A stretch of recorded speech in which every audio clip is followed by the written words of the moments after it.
Então, pessoal, vamos dar continuidade à nossa aula, falando agora da ausculta abdominal. E por que a ausculta abdominal é o segundo passo aqui? É, Alguns pacientes, alguns professores, no caso, dizem que a ordem do exame não vai fazer tanta diferença assim. Mas, como nas nossas literaturas, e a literatura que eu uso aqui com vocês é principalmente o Porto, que é o principal livro aí, então, e o do Porto diz que essa é a segunda etapa do exame. Eu já uso também o Bates, que é outro livro de semiologia muito importante, e até as aulas mesmo que os professores me dão, é, todos falam que a gente deve fazer a ausculta abdominal como segundo passo, para que a gente não altere os ruídos hidroaéreos com a palpação antes disso. Então, por isso, aqui eu vou continuar falando que a ausculta abdominal é o segundo passo do nosso exame físico. Então, para a gente poder falar de como seria a técnica da ausculta abdominal, eu primeiro preciso falar com vocês sobre como é a divisão do abdômen. E a divisão do abdômen, ela é feita de duas formas. Ela pode ser feita em quadrantes ou ela pode ser feita por regiões. Quando ela é feita por regiões, ela é dividida em 9. E por quadrantes são 4. Quadrante superior direito, superior esquerdo, inferior esquerdo e inferior direito. Mas aí quais seriam os delimitadores de cada quadrante? Que seria a divisão. Então aqui, para eu fazer essa divisão, a primeira divisão que eu vou fazer é essa aqui do meio. E essa aqui do meio seria o quê? Justamente na linha mediana. Então, seria aqui. Primeira linha, a da linha mediana. E aí, como que eu vou delimitar? Justamente você vai pegar o corpo do paciente, fazer uma divisão de M corpo. E aí, aqui no caso, eu vou pegar a linha só M abdominal. E aí, então, eu vou dividir o abdômen em dois, em M abdômen esquerdo e M abdômen direito. Beleza. E qual seria a outra? A outra, eu vou fazer uma linha transumbilical. Então, essa linha ela vai passar por cima da minha cicatriz umbilical, mais ou menos ali nas minhas vértebras L3 e L4. Então, seria aqui nessa região, passando por cima da cicatriz umbilical. Como alguns pacientes eles vão ter a cicatriz umbilical em regiões diferentes, principalmente pacientes mais obesos ou pacientes que já passaram por cirurgias plásticas, a gente leva em consideração o espaço ali entre a vértebra L3 e L4. Então, aqui, aí, por conta disso, a gente teria quadrante superior esquerdo, quadrante inferior esquerdo, quadrante inferior direito e quadrante superior direito. E aí, o que a gente precisa ter em mente? O que é importante? Ter uma noção de quais órgãos eu tenho em cada quadrante. Então, por exemplo, se eu for considerar o meu quadrante superior direito, o que eu vou ter aqui? Aqui eu vou ter uma parte do cólon transverso, vou ter também um fígado, vou ter vesícula biliar, vou ter o que mais? Uma parte do cólon ascendente, tudo vai passar por aqui. Vou ter também uma parte ali do delgado, vou ter uma parte do pâncreas, ali a região da cabeça do pâncreas, vai estar tudo nessa região. Eu tenho que ter essa noção para que quando o paciente ele vai apresentar uma dor no quadrante superior direito, eu saiba o que tem ali, o que pode estar causando essa dor.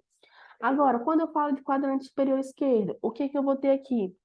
Vou ter uma parte do cólon descendente, vou ter o pâncreas nessa região, principalmente a cauda e o corpo. Vou ter também uma parte do intestino delgado, vou ter aqui também, deixa eu ver, uma parte do cólon transverso, tudo vai estar nessa região. Beleza, quadrante inferior esquerdo, o que eu vou ter aqui? Vou ter o cólon sigmoide, vou ter uma parte do cólon descendente, vou ter aqui também o delgado. E antes que eu esqueça, uma coisa muito importante que tem no quadrante superior esquerdo, o estômago. Ele vai estar nessa região também, estava esquecendo. E aqui no quadrante inferior direito, o que eu tenho? Eu tenho um ponto muito importante, o apêndice, que é o principal local de dor da apendicite aqui, quando ela começa a atingir o peritônio parietal. E ali eu vou ter um acometimento parietal localizado por enquanto. Vou ter uma parte, vou ter o seco aqui, vou ter o ilho terminal, vou ter o colo ascendente, uma parte dele. Então, eu tenho que ter noção do que eu vou ter em cada região, para eu saber o que pode estar causando dor naquela região. Agora, quando eu falo da divisão em regiões, eu acabo fazendo essa divisão em 9 regiões. E aí, para eu poder fazer essa divisão, eu vou definir 2 planos sagitais e 2 planos transversos. Quais seriam os planos transversos? Que seriam esses assim. Os planos transversos, eu vou fazer um plano subcostal, ali mais ou menos na 10ª costela, e um plano intertubercular, ali na L5, mais ou menos na altura, um pouco acima ali da crista ilíaca. Então, eu vou pegar. Como que eu faço essa divisão mais fácil? Pego o final do rebordo costal. O rebordo costal tá ali, então eu vou e puxo uma linha, um plano sagital nessa região, que seria aqui. Beleza. Aí a outra, pega ali, ó, as cristas ilíacas e puxa ali nessa região também. Agora, como é que eu vou definir os planos sagitais? São 2 planos também. Mas eu vou definir como? Eu vou traçar as linhas médio-clavicular. Então, eu pego ali aqui a clavícula, pego o ponto médio da clavícula e desço esse ponto médio até a região ali médio-inguinal. Então, aqui embaixo, eu vou ter os ligamentos inguinais. Aqui. Então, no ponto médio do ligamento, que seria aqui, eu vou puxar do ponto médio do ligamento até o ponto médio clavicular. Puxo do ponto médio do ligamento até o ponto médio clavicular. E no final das contas, eu tenho aqui a divisão em quadrantes como a divisão em regiões, dando 9 regiões. E novamente, mesma coisa que eu fiz lá nos quadrantes. Eu tenho que ter uma noção do que eu tenho em cada região, para saber o que vai me indicar aquela região. Por exemplo, se eu faço uma percussão aqui no 3, essa percussão, em determinado ponto, ela vai dar timpânica. Por quê? Porque aqui eu vou ter a bolha gástrica do meu estômago. Agora, quando eu faço aqui no 1 eu espero o quê? Que eu tenha um som maciço. Por quê? Porque aqui eu tenho o fígado. Ah, Carol, mas eu posso percutir e dar timpânico? Pode. Mas se você fizer isso, provavelmente você vai ter um pneumoperitônio ou uma alça intestinal que vai estar localizada acima do fígado, entre o fígado e o diafragma. Então você já vai suspeitar que tem alguma coisa errada ali. Não que essa alça entre o fígado e a parte do diafragma seja alguma patologia. Não, tem indivíduos que simplesmente têm isso. Mas, por exemplo, um pneumoperitônio me sugeriria uma perfuração de víscera oca. Então, sim, seria um quadro grave. E aí você já teria que partir para alguma medida de tratamento ali. Agora, como é a técnica da ausculta abdominal? Eu vou ter que fazer a ausculta de todos os pontos. E aí, algumas literaturas vão falar, não, você vai escutar todos os quadrantes. E outras vão falar todas as regiões. Então, você vai ter que ver qual você vai considerar. Eu, por exemplo, tenho alguns professores meus que eles preferem em regiões. Então, com esses professores, quando tem aula deles, eu faço a ausculta em região. Só que eu, pessoalmente, eu prefiro fazer a ausculta em quadrantes. E em cada quadrante, eu ausculto por 1 minuto. Porque senão o exame físico ele acaba ficando muito longo, cerca de mais ou menos o quê? No mínimo 9 minutos, só para você fazer a ausculta abdominal geral. E aí, essa ausculta você vai fazer em sentido horário, em sentido do trânsito intestinal. Então, se você tem o abdômen aqui a cicatriz umbilical, você não vai sair aleatoriamente fazendo essa ausculta. Você vai vir no sentido do trânsito intestinal, no sentido horário, fazendo essa ausculta. Outra coisa, você tem que ter uma noção se os ruídos hidroaéreos dessa pessoa estão aumentados, se estão presentes, se estão diminuídos ou se estão ausentes. Qual que seria o normal? De 5 a 34 ruídos hidroaéreos por minuto. Quando você auscultar, você vai caracterizar. Ah, não, está normal, está diminuindo, está aumentado ou está ausente. Quais são as principais causas de ruído hidroaéreo aumentado? Ser um paciente pós-alimentação, então que o paciente acabou de fazer uma refeição, paciente com quadro diarreico ou paciente em fase inicial de obstrução, que está ali na fase ali de luta intestinal para conseguir desobstruir. Agora, quais são os motivos de redução ou até mesmo de hidroaéreo ausente? Eu posso ter isso em peritonites e ilho paralíticos. Pacientes, por exemplo, que acabaram de fazer cirurgias, eles também eles ficam com os ruídos hidroaéreos ausentes, mas depois de algumas horas acabam voltando. E aí você pode escutar outro tipo de som que é chamado de borborismos, que são esses que eu coloquei aqui embaixo, borborismos. O que seria isso? É o famoso roncar de estômago. Esse você escuta até mesmo sem precisar do seu estetoscópio. Tem, às vezes você está ali parado e escuta seu estômago fazendo aquele barulho, aquele roncado, e é chamado tecnicamente de borborismos, que são borbolejos, é o roncar do estômago com líquido. E aí, você primeiro faz essa ausculta que eu falei, essa ausculta geral do abdômen, e após isso você vai fazer a ausculta dos vasos. Para que você vai fazer a ausculta de vasos? Para identificar se tem presença de sopros. E aí, caso tenha presença de sopro, você vai caracterizar ele, como você faz a caracterização normal de um sopro. Mas aí você vai fazer isso, vai auscultar os vasos para ver se tem sopro ou não. E quais são os vasos que você vai auscultar? Primeiramente, ausculta a aorta. Aqui na figurinha, tá aqui no meio para você auscultar. Mas você pode vir em toda essa região aqui, onde a artéria aorta passa, e fazer essa ausculta. Beleza. Depois, você vai fazer a ausculta da artéria renal, as duas artérias renais aqui e aqui que ficam nesses pontos. Vai fazer a ausculta das artérias ilíacas e vai fazer a ausculta das artérias femorais. Na prática, Carol, como que eu faço para identificar? Bom, vai ter variações de cada paciente, mas para você ter mais ou menos uma noção, o que você vai fazer? Para a artéria renal e para a artéria ilíaca. Você pode pegar um macetezinho que seria o quê? 2 dedos aqui e 2 dedos aqui. Então, você vem na barriga do paciente, coloca a cicatriz umbilical está aqui, você coloca 2 dedos aqui do lado e 2 dedos para baixo. Então, a artéria ilíaca estaria aqui. Aí a outra, a cicatriz umbilical está aqui, você faz 2 dedos assim e 2 dedos para baixo. Então, a artéria ilíaca estaria aqui.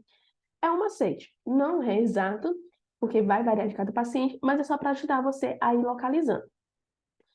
E aí, da mesma forma, você pode fazer com a artéria renal. Você vai fazer o quê? 2 dedos para cima e 2 dedos para o lado. E aí você estaria diante da sua artéria renal ali. Caso você encontre um sopro, você escutou um sopro, o que você vai fazer? Você vai definir o local que esse sopro está, você vai dizer se esse sopro irradia ou não, você vai dizer o tipo de sopro e a fase do ciclo cardíaco. Se é um sopro diastólico, se é um sopro sistólico. Feito isso, ok, finalizada essa parte de ausculta. Além disso, uma coisa que pode ocorrer é você fazer a ausculta de atrito. Então, você vai pesquisar na topografia do fígado e do baço, que são órgãos que possuem cápsulas, e você vai ver se você ausculta atrito. Por quê? Porque você não é para você auscultar atrito nesses órgãos. Se isso ocorrer, você pode indicar algumas causas. E quais são as principais causas? Em relação ao fígado, as principais causas seriam infecção perihepática, então infecção ali ao redor do fígado, pode ser um hepatoma, e em relação ao baço, eu posso ter o quê? Um infarto esplênico. Em alguns casos, quando você ausculta esses atritos, pode ser também um tumor pancreático que está ali encostando na cápsula do órgão e está fazendo esse atrito com a cápsula. Finalizado a ausculta abdominal, parte para a próxima parte do exame, que seria a percussão abdominal. Novamente, para fazer a percussão, você tem que ter uma noção dessa divisão do seu abdômen, e aí você vai fazer a percussão no sentido horário, no sentido do trânsito intestinal. Então, você vai vir aqui e vai percutir toda a região. O que eu já falei para vocês, nessa região aqui, você vai ter um som maciço, por conta do fígado. Nessa região aqui, é mais comum que você tenha um som mais timpânico, um som você vai escutar mais alto esse som timpânico, porque aqui você vai ter o cólon ascendente, e esse cólon, ele costuma armazenar mais ar, mais gases. Então, é comum que você escute um som mais timpânico nessa região. Em outra região seria aqui, na bulha gástrica. Caso você chegue aqui na bulha gástrica, você percute e você escuta ali um som maciço na bulha gástrica, tá errado. Por quê? Porque nessa região aqui, a gente tem o chamado espaço de trauma. E o espaço de trauma é para ele estar livre, é para você escutar um som timpânico. Se você não escutar um som timpânico, escutar um som maciço, isso pode indicar que você tem um baço, um aumento de baço. Então você já desconfia de uma esplenomegalia. Mas já vou falar com isso com mais características para vocês. Primeiramente, qual que é o método de percussão? Uma coisa importante, as unhas para você fazer a percussão tem que estar curtinha, porque senão vai machucar seu dedo. Mas aí você vai fazer um duplo golpe com o dedo flexor. Qual que é o dedo flexor? Esse aqui. Sobre o dedo flexímetro, que seria esse aqui. Ou esse outro aqui. Nas regiões abdominais. Então, como seria esse duplo golpe? Você não vai mexer e bater o seu braço. Não, não é assim. Você vai fazer um movimento de martelinho. Você vai bater, você vai mexer apenas o seu punho. Então, nada de mexer o braço, mexe só o punho.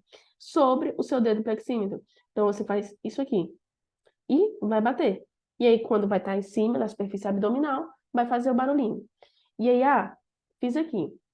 Beleza, estou fazendo aqui, estou percutindo, percutindo. Opa, cheguei no espaço de trauma e está maciço. O que que você faz? Desconfia de uma esplenomegalia. Não, Carol, eu cheguei aqui no meu hipocôndrio direito e tá timpânico. Mas aqui não era para estar maciço porque tem um filho. Então, você vai desconfiar. Ou então, ou eu tenho um pneumoperitônio, ou eu tenho uma alça intestinal que está ali naquela região, o que não costuma estar nessa região. E aí, qual é o som normal? Geralmente você vai escutar timpanismo em todas as regiões. Claro que umas regiões vão estar mais timpânicas do que a outra, como por exemplo do cólon ascendente, da bolha gástrica. E quais são as regiões que você não vai escutar timpânico e hipocôndrio direito? Porque eu vou citar na topografia hepática. Sons maciços nas demais regiões, vamos sugerir gravidez, vamos sugerir massas, tumores ou um bexigônio. Ou uma esplenomegalia, no caso do espaço de trauma. E aí, uma coisa importante que deve ser feita, delimitação da maciez hepática. Então, para que serve? Para você ver se esse fígado está aumentado ou não. Então, você vai vir percutindo na linha hemiclavicular direita e você vai vir de cima para baixo. Vai vir descendo aqui e percutindo. E aí, você vai estar escutando o quê? Um som timpânico. Por quê? Porque ele vai estar o pulmão do paciente. Em um determinado momento, em torno ali do quinto espaço intercostal esquerdo, direito, no caso eu coloquei errado aqui, mas seria o que? Esquerdo. Então, em torno do quinto espaço intercostal direito, você vai começar a ver um som maciço, que está referente à parte superior do fígado. E aí, para delimitar a borda inferior do fígado, você pode ir percutindo ali na linha hemiclavicular direita, de baixo para cima, até chegar ao som maciço. Ou, como muita gente faz, vai fazendo ali a palpação. Como para palpar essa parte inferior do fígado, eu vou falar já já na parte de palpação. Mas é basicamente isso. Feito isso, delimitou até onde o fígado está chegando, você vai fazer a medição e ver qual o tamanho disso, qual o tamanho desse lobo do fígado. E o valor que eu vou falar aqui é referente ao lobo direito. O lobo direito do fígado, ele vai ter 12 centímetros ou menos. Quando tem mais de 12 centímetros, você começa a desconfiar. E aí, em algumas coisas, podem causar, provocando uma confusão no seu exame físico. Então, algumas coisas vão fazer com que você dê um tamanho maior do que o seu fígado realmente é, e outras vão fazer que você dê um tamanho menor para esse fígado do que ele realmente é. E quais seriam essas variações? Quando você dá um tamanho superestimado, ou seja, você fala que o fígado é maior do que ele realmente é, provavelmente você teve ali uma maciez em base pulmonar direita, e aí você chegou na maciez da base pulmonar e você pensou que chegar na maciez do fígado. Então, isso pode fazer com que você dê um tamanho maior. Outras coisas que podem fazer que você dê um tamanho subestimado, ou seja, você fala um tamanho que é menor do que o fígado realmente é a presença de gás no cólon. Quando tem muito gás no cólon, e esse cólon está mais ali mais em cima, você pode acabar pensando que esse fígado é menor do que ele realmente é. Às vezes a gente vai estar percutindo na região do fígado e não vai estar maciço. E aí, como é que você faz? Vou apagar aqui para ficar melhor a visualização. Digamos que aqui eu tenha o meu fígado, bem aqui nessa região. Então, você vai vir aqui na linha hemiclavicular direita, tá aqui, e aí você vai vir percutindo aqui. vai batendo, percutindo, percutindo, tá, tá, tá. E aqui tá, então tá timpânico. Chegou aqui, esse som vai ficar o quê? Bem aqui nessa região, vai ficar maciço.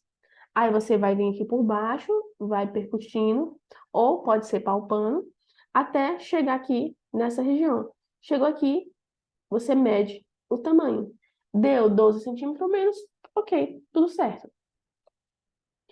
Agora, a próxima etapa vai ser a percussão. Ah, são os pontos importantes. No momento que você está fazendo a percussão do fígado, aqui você está percutindo a região aqui do fígado, você pode encontrar algumas variações. Uma delas seria você tá ali, já falei disso com você, percutindo, e a região do hipocôndrio direito era para estar maciça e você vai ver timpânica. E aí, como eu já falei para vocês, isso pode indicar perfuração de víscera oca ou pode ser uma alça intestinal ali. Isso aí vai ser chamado de sinal de Joubert. Outro sinal seria o sinal de Torres-Homem. Você vai fazer a percussão na região ali do hipocôndrio direito e o paciente vai sentir dor. Não é comum que o paciente sinta dor na percussão dessa região. Quando ele sente, é chamado de sinal de Torres-Homem. Isso geralmente é um indicativo de abscesso hepático ou de hepatomegalia. Por quê? Porque o fígado, ele não é inervado internamente. Então, quando ele dói, não é porque tem algo inflamado dentro do fígado, é porque a cápsula dele ou está distendida por conta de uma hepatomegalia, ou ela está inflamada por conta de um abscesso hepático. Então, quando tem dor, a percussão no hipocôndrio direito, você tem o sinal de Torres-Homem, que sugere ou abscesso hepático ou hepatomegalia. E aí, a gente vai fazer também a percussão abdominal do baço. E como seria isso? Primeiramente, você vai ter que fazer a delimitação do espaço de trauma. O espaço de trauma é justamente essa região aqui, que eu estou delimitando aqui para vocês. É uma região meio que triangular. E aí você vai dividir essa região por 3 linhas. Quais seriam essas linhas? Na parte superior do espaço de trauma, seria ali, né, mais ou menos na região do sexto espaço micordial. Mais ou menos aqui. Beleza. Quais seriam os outros pontos? Então, primeiramente, você faz ali, demarca onde está o sexto passo intercostal. E aí você vai fazer a demarcação inferior, que seria o quê? O rebordo costal esquerdo. Fez essa demarcação inferior, tem aqui, rebordo costal esquerdo. Qual seria a demarcação lateral? Lateral você vai ter a linha axilar anterior. Então, na região da linha axilar anterior, você vai demarcar. Beleza. Então, eu tenho aqui linha axilar anterior, tenho aqui o rebordo costal. Você vai puxar o rebordo costal até chegar aqui no apêndice tifoide. E aqui no apêndice tifoide você vai encontrar lá com a linha axilar até a região do sexto espaço intercostal. E aí você vai ter essa região triangular. Quando você percute essa região triangular, é costumado que esteja o quê? Timpânico, porque está ali a região do estômago. Por trás do estômago, ali por trás da bolha gástrica, a gente vai ter o baço. Só que o baço não é para ele cobrir a região da bolha gástrica, ele fica ao lado. E quando esse baço aumenta, ele fica por trás da bolha gástrica, a gente percute e não vai ter um som de pânico, vai ter um som maciço. Então, se eu tiver um som maciço na região do espaço de Traube, que é essa que eu delimitei com vocês, a gente tem uma sugestiva de esplenomegalia. E aí, outra coisa que a gente vai fazer, que a gente pode utilizar na percussão abdominal, é a pesquisa de assist. Para fazer uma pesquisa de assist, a gente pode fazer por 3 formas. Quer dizer, 4. A gente pode fazer a maciçez móvel de decúbito, que seria essa primeira imagem aqui. A gente pode fazer o sinal do piparote, que seria essa segunda imagem aqui.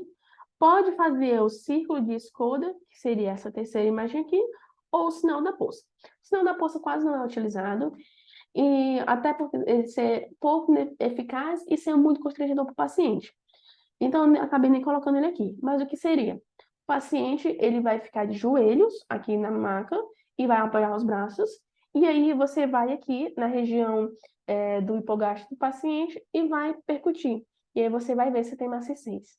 Não é muito eficiente, não é muito utilizado, então acaba ficando um pouco de lado mesmo. O que a gente vai falar é sobre a maciçez móvel de decúbito, sinal do piparote e círculo de escudo. O primeiro seria o sinal do piparote. Então, o paciente ele vai estar ali deitado em decúbito dorsal, e aí você vai fazer o quê? você vai pedir para ele colocar a borda cubital da mão, que seria essa região, ali na linha mediana do abdômen dele. Então, você tem aqui o abdômen, paciente, e aqui ao meio você tem o quê? Você tem a linha mediana, aqui nesse meio. Então, você pede para ele colocar a borda cubital da mão dele exatamente aqui no meio. E aí, aqui do lado, desse lado aqui, você vai colocar a sua mão. Então, você coloca a sua mão do lado, e nesse outro lado, você faz um piparote. Que seria o piparote? Um estalo. Caso tenha líquido acístico na região, esse piparote vai causar vibrações aqui, e essas vibrações, elas vão passar e vão bater na mão do outro lado. Quando eu tenho uma acístico maior, e você faz isso mesmo com o paciente colocando aqui uma mão no meio, que seria para servir de uma barreira, quando essa acístico é grande, essas vibrações, elas conseguem passar. Agora, quando ela é uma pequena, acaba que às vezes ela não consegue passar. E aí, coloquei uma imagenzinha aqui para você conseguir ver. O paciente deitado em decúbito dorsal, ele coloca a mão aqui no meio, você coloca a mão aqui do lado para sentir a vibração e dá um piparote do outro lado. Você fez uma vez com barreira, não sentiu? Você faz uma vez sem barreira, que às vezes pode ser uma cisto pequena e que, por conta do bloqueio, ela não chega a passar pela mão do paciente. Outro tipo de pesquisa de ascite seria a manobra de maciez móvel. Como que você faria? O paciente ele vai estar em decúbito dorsal, e aí você vai percutir e vai sentir que está com som timpânico em todas as regiões. Só que quando você faz a percussão nos flancos do paciente, esse som ele vai estar maciço. Aí você desconfia que ele vai estar com ascite. Por quê? Quando a gente tem aqui o abdômen, se o paciente está em decúbito dorsal, a tendência é o líquido descer para os flancos. Por isso que a região dos flancos vai estar o quê? Maciça. Aí o que você faz para tirar o teste? Você pede para o paciente deitar em decúbito lateral. E aí, se ele deita em decúbito lateral, o decúbito que ele está deitado, o líquido vai descer. Então você vai vir aqui, timpânico, timpânico, timpânico. Chegou do lado que ele está deitado, vai estar maciço.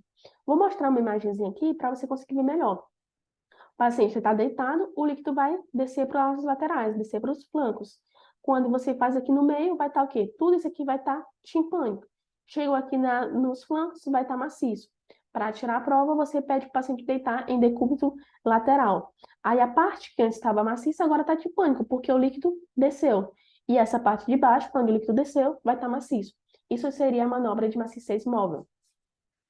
E por último, a gente tem o semicírculo de escuta. O que seria isso?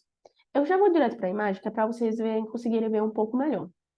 Aqui o paciente vai estar deitado, e aí, quando o paciente deita, como eu disse, se ele tiver com um líquido acístico, o líquido vai se acumular nessa região aqui.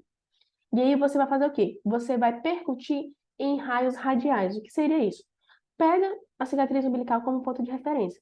Você começa percutindo dela e vai indo em direção aos flancos, fazendo um semicírculo. Então você começa daqui e vem para cá, daqui e vem para cá. E aí vai vir o som timpânico. Cada vez que você encontrar um som maciço, você marca. Começou daqui, veio, encontrou som maciço aqui. Marcou. Começou daqui, veio, encontrou som maciço aqui, marcou. No final da delimitação, você vai ver que formou uma carinha feliz.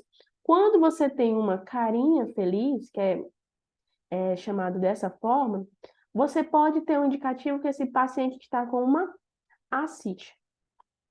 Agora, caso você tenha feito tudo isso e não encontrou uma carinha feliz, e na verdade você encontrou aqui uma carinha triste, como que seria a carinha triste? Ao invés de ter ficado esse formato, ficou esse outro formato aqui. E geralmente, quando fica esse outro formato, você tem uma carinha triste. E aí, quando você tem uma carinha triste, pode ter dois indicativos. Ou o paciente pode estar grávida, aí você está percutindo ali a região do útero, por estar no maciço, ou o paciente pode ter um bexigoma. E aí a bexiga ali está repleta de líquido, por isso está dando maciço. Então, você pode usar dessa forma o semicírculo de Skoda. E aí, quais são as coisas que podem provocar hipertiroidismo abdominal? Pode ter flatulência, pode ser suboclusão abdominal, pode ter uma oclusão de intestino mesmo completo, e aí tá com acúmulo de gás. E o que é que pode provocar maciez alterada abdominal? Hipocôndrio direito, hepatomegalia. No caso, quando já está passando, você faz a medição e dá mais de 12 centímetros. ou então passa mais de 2 dedos ali do reponto costal direito. Se for no hipocondríaco esquerdo, eu posso ter uma esplenomegalia. Se for na região epigástrica, eu posso ter um aumento do lobo esquerdo hepático. Se for na região pélvica, eu posso ter ou um útero gravídico, ou uma bexiga cheia, ou posso ter também um bexigoma. Se no flancos ou difuso, eu posso ter o quê? A ciste. E aí, passando aqui para a próxima etapa do nosso exame, nós teremos a palpação abdominal. Vou fazer uma pausa na aula aqui, volto já já e conto com vocês.